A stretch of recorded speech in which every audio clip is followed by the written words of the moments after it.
All right, you guys, we are on the last section of Unit 3, and this is called Art of New Spain. So we need to talk about what that means, the idea of New Spain. So this is the cover page. So we're going to read this first. We're going to focus on the top part, and I want you guys to kind of highlight, and then we're going to add some notes in the margins.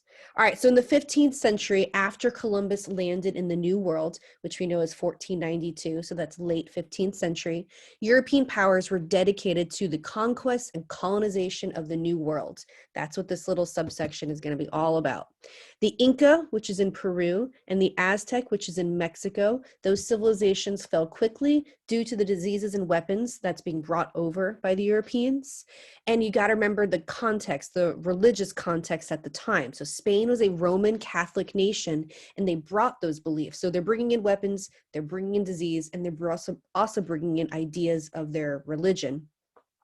And they're using artwork as a means to communicate the importance of the Roman Catholicism over the religions of the people in the New World. And so we're going to see Catholicism trumping all. All right. So add these notes in your margins, please. All right, so New Spain was established following the Spanish conquest of the Aztec Empire in 1521.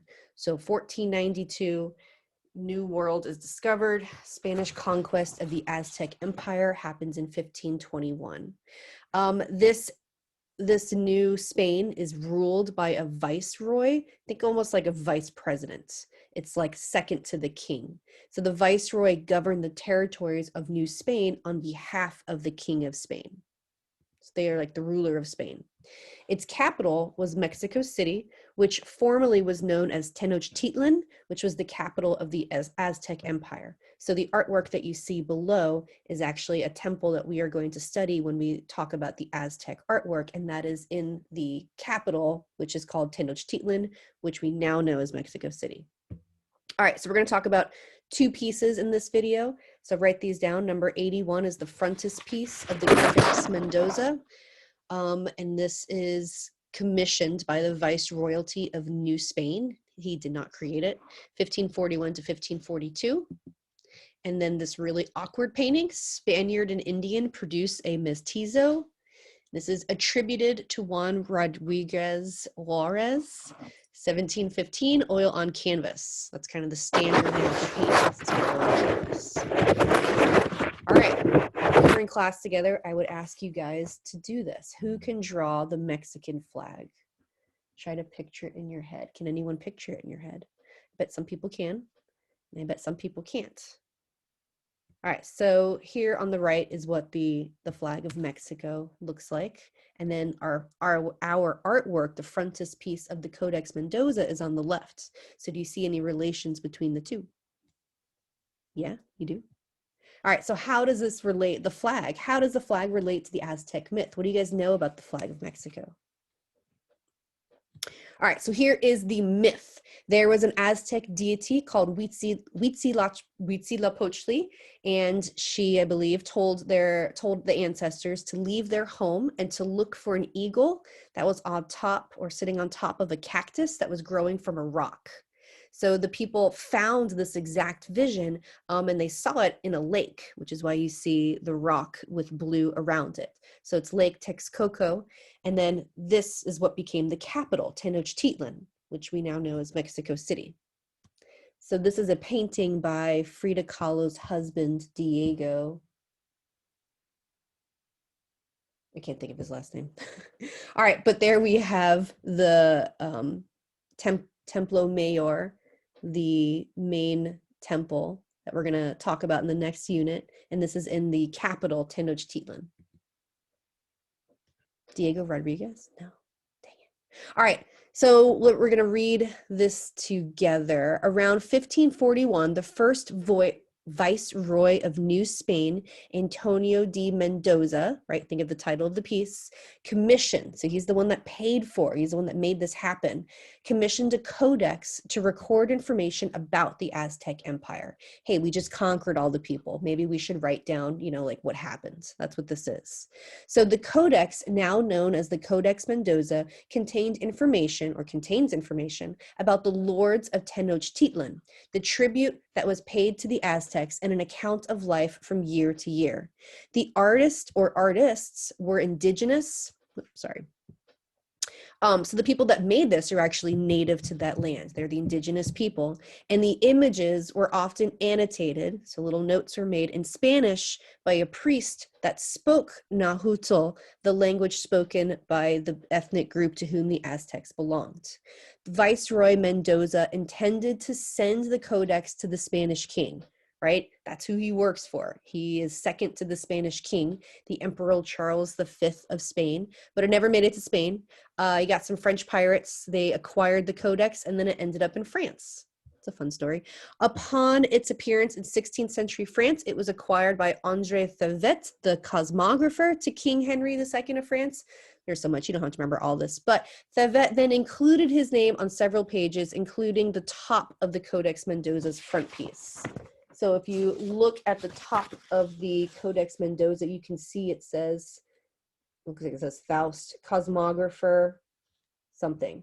So I circled that on the Codex Mendoza. You can see it on the top there. And I wrote, French pirates got this when it was sent to the Spanish king. The cosmographer to the French king wrote his name on it. He's like, I was here. This is mine now. All right, overall content, what this is about. The frontispiece is about the organization and the foundation of the Aztec capital, Tenochtitlan. Tenochtitlan is also known as the place of the prickly pear cactus. All right, so vocabulary-wise, codex, we have talked about a codex before. It's an ancient manuscript text in book form. And then the frontispiece is what this specific page is called, an illustration facing the title page of the book. So the principal face of a building, no, well, don't worry about architecture, illustration facing the title page of a book. When we did the Lindisfarne Gospels way back in medieval, this book is a codex that was used to convert locals to Christianity. So it's just an ancient, manuscripts are ancient pages. The codex is the book that the manuscript pages were in. All right, so let's talk about what's going on. What are these little, symbols and people and things? All right, so here, and what I did on my note page is I circled and then I wrote what things were. So this is a war shield indicating they did not settle peacefully. Good for them. This is a structure symbolizing the early form of templo, T-E-M-P-L-O, mayor, like you are the mayor, M-A-Y-O-R. It's an early form of Templo Mayor, which again is an artwork we're going to study when we get to the Aztec unit. This guy seems different than the other people, doesn't he? Overall, the figures are men who led the Aztecs to this location, right? There's that myth that the people were looking for this vision of a eagle perched upon a cactus sitting on a rock, which they saw on a lake. So these are the people that brought the Aztecs there, but this guy seems different. So how is he different than the rest? All right, so some ideas you can write about him. Number one, he's bigger, right? So hierarchy of scale. If you're going to be larger, you're more important. His skin is different. So he has a gray ash-covered skin. He also has a red mark around his ear, which when we study these indigenous cultures, we're going to talk about some of the rituals that they do. And there's a bloodletting ritual of putting like like a string with thorns through your skin to allow blood to come out for a specific reason. So the red mark around the ear indicates a bloodletting ritual. You got to be really important to be able to partake in this bloodletting ritual. He has a speech scroll coming from his mouth. Almost looks like a little like poof of air coming out. So that's a speech scroll. All these indicate high status. Maybe he was a priest. And then they all have name glyphs. And his is Tenoch, T-E-N-O-C-H. Remember the name of the city, the capital is Tenochtitlan. It's got to be important, right? And they all have little things kind of almost like balloons coming off of them. And yeah, I don't know what all of them represent. All right, you have that X that going through the main focus where the eagle is perched on the cactus. So the diagonals in the center are the canals extending out from Templo Mayor, dividing the 4 quadrants. So when we talk about Tenochtitlan, we're going to talk about the division of the cities into 4 parts. It's intended to mirror the organization of the universe aligned with the 4 cardinal directions, north, south, east, and west. So there again is another mural or painting of what the ancient Mexico City or Tenochtitlan would have looked like. So it has those 4 canals of land dividing this into the 4 cardinal directions of the earth, the universe. All right, surrounding the entire page, so on your note page, that's why I kind of gave you a border on the bottom. Surrounding the entire page are year glyphs. So we know glyphs from hieroglyphs, right? Symbols that represent something, words. The symbols for the years in each 52-year cycle, 1 year is marked with a glyph above it. This is year 2. So 1 year is marked with a glyph above it. That's what's happening right here. This is the year 2. All right, and then these people down here on the bottom, it's showing scenes of military conquest on the bottom, and it's showing the Aztec warriors are larger than the enemies. And then it's also showing their temples, which are stepped pyramids. Temples are burning in the background. All right, let's talk about this awkward painting. All right, we're going to go through this Khan Academy article. So in America, people are born in diverse colors, customs, temperaments, and languages. From the Spaniard and the Indian is born the mestizo, usually humble, quiet, and simple. So states an inscription on this painting, the mestizo, made in New Spain. Again, New Spain is the Spanish colonized Mexico during the second half of the 18th century.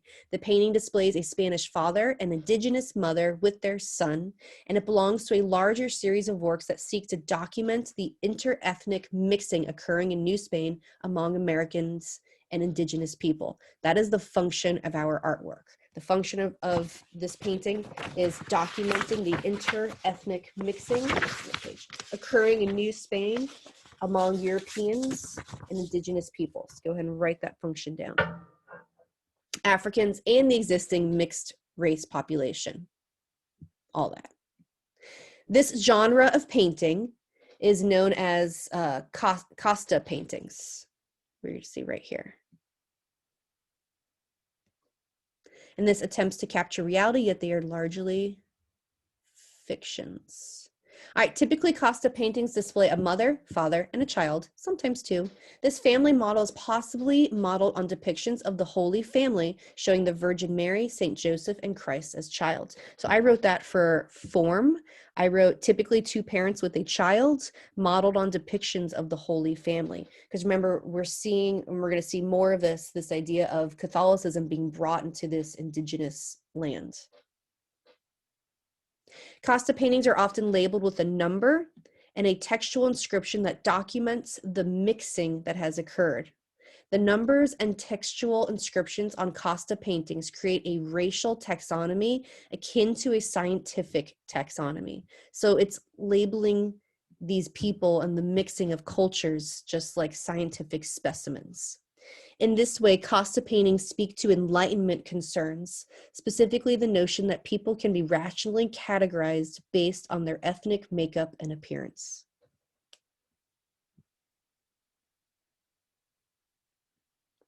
All right, they are commonly produced in sets of 16. So our painting, I don't know the exact size of it, but it's really small because it is one of a series of 16 that is on a larger canvas. So I wrote for form, Costa paintings are made in sets of 16. But occasionally we see 16 vignettes on a single canvas. Costume, accoutrements, activities, settings, and flora and fauna all aid in racially labeling the individuals with these works. The first position of the Costa series is always a Spanish man, and this I have printed on your note page. So you can highlight things that are important. And an elite indigenous woman, accompanied by their offspring, named a mestizo, which denotes a person born of these two parents. So on the bottom, I have the vocabulary word mestizo. So right there, a name for a person born from a Spanish man and indigenous woman. Also, I wrote other names are used for other mixed race children that reflect the anxiety of interethnic mixing. As the Costa series progresses and the mixing increases, some of the names used in Costa paintings to label demonstrate a social anxiety over interethnic mixing and can often be pejorative. I had to look that word up. That means expressing contempt or disapproval. For instance, a Spaniard and a mestizo produced a castizo, which means burn tree, while a Spaniard and a Morisco, a Muslim who had been forced to convert to Christianity, produce a return to backwards and an I don't understand you. This is so awkward. With an offspring of an Indian woman, an African man, makes a hold yourself in midair. Indigenous people who choose to live outside civilized social norms were not Christian, were labeled barbarians. We know this is wrong. All right, Costa paintings convey the perception that the more European you are, the closer to the top of the social and racial hierarchy you belong. Pure-blooded, which is straight out of Harry Potter, pure-blooded Spaniards always occupied the preeminent position in Costa paintings and are often the best dressed and most civilized. Clearly, Costa paintings convey the notion that one's social status is tied to one's perceived racial makeup. So I highlighted from best dressed right here. And then on the side of that, I wrote content. This is what it's depicting.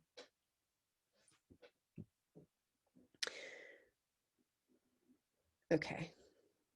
All right, composition. The painting displays a simple composition with a mother and father flanking means on either side, two children, one of whom is a servant carrying the couple's baby, right? Even more awkward.